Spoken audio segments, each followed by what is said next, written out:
Hai, selamat pagi, selamat siang, selamat sore, selamat malam, selamat datang kembali di channel Kawan Review. Seperti biasa kalau kalian sudah melihat video ini berarti sudah ada ulasan film atau mungkin serial yang udah kalian tonton atau mungkin belum kawan-kawan tonton dan aku rekomendasikan.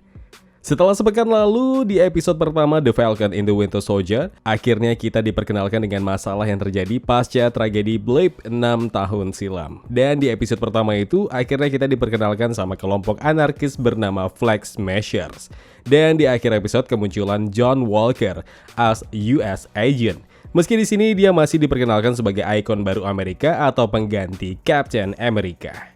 Episode kedua tensinya makin naik dari episode sebelumnya, Sam dan Bucky yang akhirnya bekerja sama untuk satu misi. John Walker yang akhirnya terlihat seperti karakter komiknya, kelompok Flag Smasher yang makin terekspos, dan kemunculan Black, Captain America, dan Patriot from Young Avengers. Mari kita bahas sama-sama. Selamat datang di channel Kawan Review. Ini dia segmen Spotlight.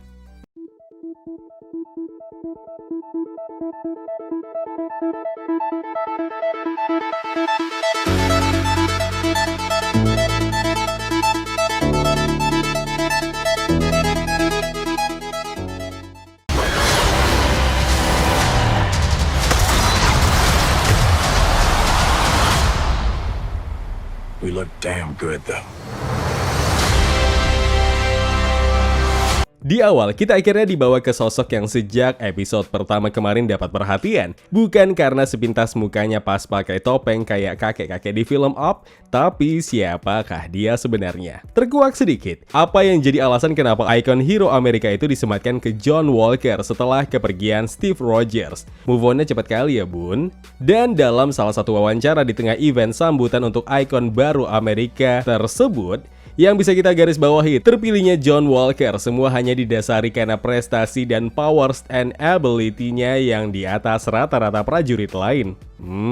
That's it. Suka atau tidak, setuju atau tidak, tokoh John Walker tetap memang semestinya ada buat pakem cerita The Falcon and the Winter Soldier. Cuma sejauh episode 2 ini, power and ability-nya masih belum sebesar Captain America. But wait, semua tinggal menunggu waktu kok. Perannya akan jauh lebih penting ke depannya setelah serum Power Broker yang sempat disinggung di episode kedua ini akan jadi sumber utama kekuatannya, dan ini juga jadi sumber kekuatan kelompok anarkis Flag Smashers. Seperti yang sama-sama kita ketahui, baik Bucky dan Sam keduanya sama-sama punya friendship story dengan Steve Rogers. Hal yang gue notice di sini, The Falcon and the Winter Soldier mengambil sudut pandang emosi yang lebih logis antara mereka sebagai pahlawan super dan mereka sebagai manusia biasa. Terbukti dari apa yang terlihat di episode kedua ini, baik Sam ataupun Bucky masih dipenuhi bayang-bayang The First Avengers Captain America tersebut. Tapi ada hal yang paling menarik dari dialog yang diucapkan Sam ketika sebelum terbang ke Munich, Jerman untuk misi khususnya mengungkap para kelompok berbahaya dengan kekuatan super tersebut. The Big Three atau tiga besar, Android, Alien, and The Witch. Yes baby, I know what you're thinking.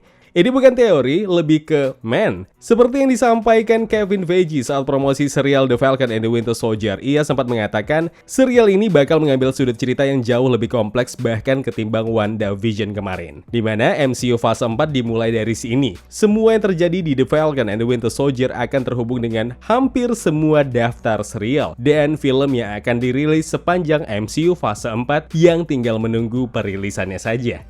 Sekali lagi, setuju atau tidak, The Falcon and the Winter Soldier memang punya cita rasa yang berbeda dengan WandaVision. But trust me, this series more important.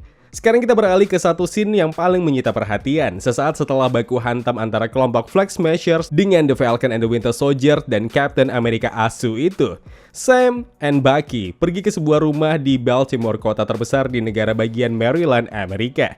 Fakta menarik, ketika akhirnya kita dipertemukan dengan orang yang sejajar dengan Steve Rogers, sosok yang sejauh ini tidak pernah diceritakan sama sekali. Sosok terkuat yang juga ditakuti, Hydra. Yes, the one and only Isaiah Bradley.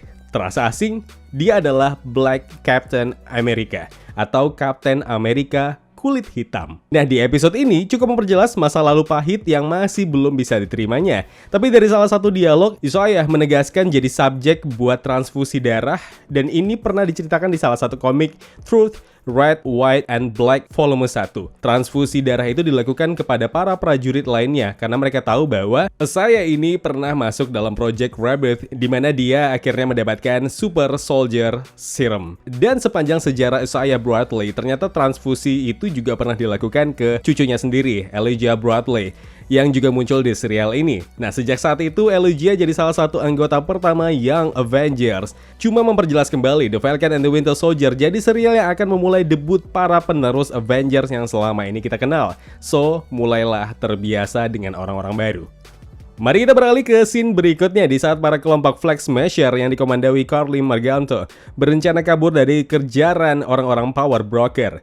Terasa asing memang, Power Broker adalah perusahaan yang membuat serum yang mampu membuat orang-orang yang menggunakannya memiliki kekuatan super atau justru sebaliknya.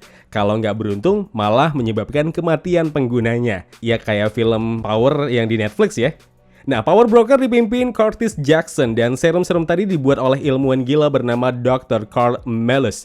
Tokoh ini sempat muncul di serial TV Marvel, Jessica Jones. Ada yang pernah nonton? Harusnya tokoh ini bisa saja muncul di serial The Falcon and the Winter Soldier. Dan siapakah orang yang mengirim pesan ke Karli? Harusnya antara dua orang yang tadi kusebutkan. Pendiri Power Broker, Curtis Jackson, atau si ilmuwan gila Dr. Carl Malus. And last but not least, tokoh lainnya akhirnya akan segera muncul, harusnya di episode ketiga minggu depan. Zemo, salah satu tokoh sentral lain yang harusnya punya andil panjang ke serial The Falcon and the Winter Soldier. Mungkin ada yang bertanya, kenapa Sam dan Bucky mau ketemu Zemo untuk menyelidiki kelompok Flag Smashers? Apakah ini berarti tokoh Zemo akan bersekutu dengan mereka? Belum tentu, karena pada dasarnya tokoh ini sebenarnya villain, bukan sidekick para Marvel superhero. Dan tentu saja semua akan terjawab nantinya kok. Ya kawan, episode kedua The Falcon and the Winter Soldier ini tensinya emang naik. Pelan tapi pasti. Dengan gaya khas Marvel Studios, mengemas film atau serial dengan sentuhan humor khasnya tanpa terdengar dan terlihat konyol. Selipan dialog rasis yang dilontarkan para kelompok yang selalu jadi korban rasisme. Menarik. Benih-benih yang Avengers yang mulai disebarkan mulai dari WandaVision dan kali ini di The Falcon and the Winter Soldier. Sekarang kita tunggu aja lah, minggu depan harusnya serial ini akan ada tokoh baru lainnya selain Zemo yang sudah pasti akan muncul. Menurut kalian bagaimana dengan episode kedua The Falcon and the Winter Soldier ini? Boleh share di kolom komentar.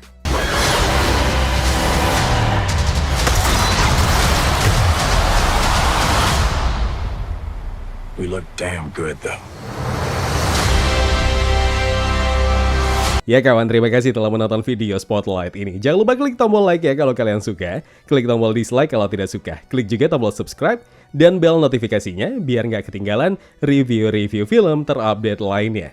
Kalau gitu aku Zain pamit undur diri. Terima kasih, jaga kesehatan, tetap positif, dan jangan lupa bahagia.